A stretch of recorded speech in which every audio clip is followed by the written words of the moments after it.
আমার ছোট্ট জমিতে আজকে আমি সার দিতে যাব।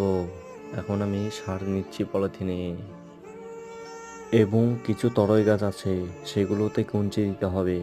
গাছগুলো তুলে দিতে হবে, সেজন্য আমি কঞ্চি নিচ্ছি। সার আর কঞ্চি নিয়ে বাড়ি থেকে এখন রওনা দিয়েছি। আর এইটা হলো আমাদের জমি যাওয়ার রাস্তা।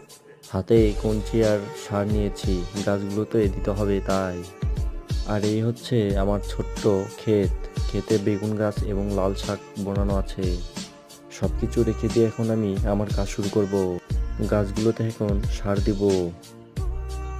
তরই গাছগুলোতে সার না দিলে বড় হবে না। এইটাতে সার দিলে মোটামুটি আমার সার দেওয়া শেষ। আর আমার বেগুন গাছে আমি সার দিচ্ছি।